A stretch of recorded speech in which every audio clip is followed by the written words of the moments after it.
In 2016, the Bombers and Cats are celebrating the contribution of regional Australia to our great game. Be there at the MCG on April 16 when the country comes to the city.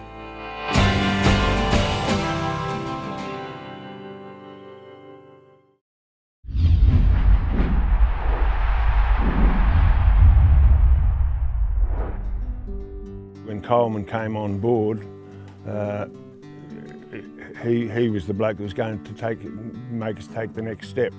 and it became very obvious very quickly that Coleman was the man that was going to guide us to success. We knew that we weren't far away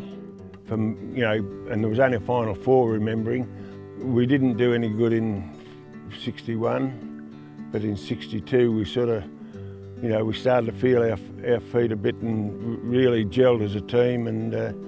coincidentally 62 was the best year that I enjoyed in my career as a player at Essendon. We were a young team, probably not expected to do quite as well as we did do, but we got up and rolled them all, and it was just fantastic to win that one. At the end of the 63 season, I started off travelling backwards and forwards to training, but that became a little bit too difficult. Coleman used to say to me, "Look, I think you better stop down." Came back off footy season to the farm, and I had a problem with a tractor. I took into the local bloke who fixed up tractors, who incidentally was Jeff Baker, who was the father of the famous Leon Baker that played at Essendon, and he was my first coach at Avenel when I started playing, and my hero, and still is to this day. He was doing a job and hitting something, and I got my head in the road a bit, looking and watching it, and a bit of steel came out through it and just pierced my right eye right in the middle, and that was the end of that eye sort of thing, as ever being effective again. Tried all sorts of methods of putting things in, but it was no good. But I just had to learn to adjust. They said I shouldn't play, but the desire to play was too strong, and particularly coming out of where we just won a flag, Anyhow, we went on and we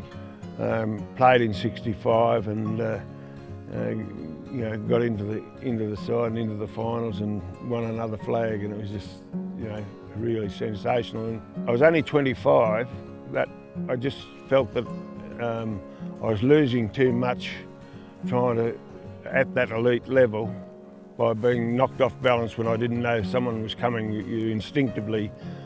can block somebody because you see a movement. Well, I wasn't seeing that enough, and it became a little bit more difficult. I wanted to,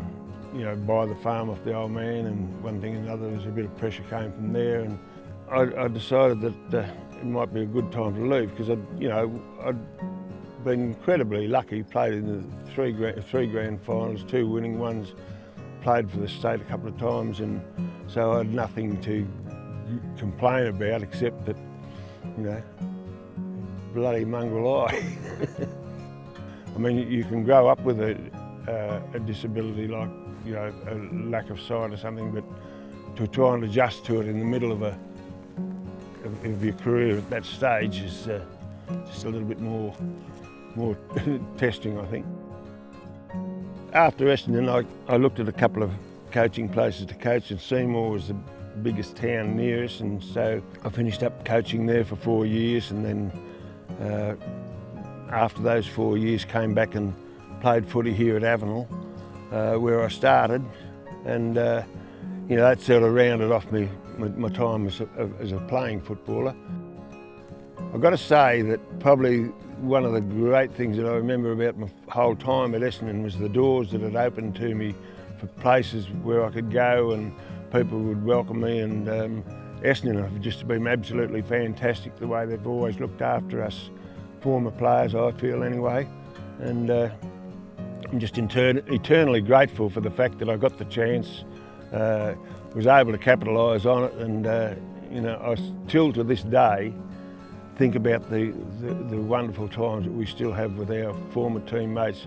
with the club, the way they welcome us and look after us.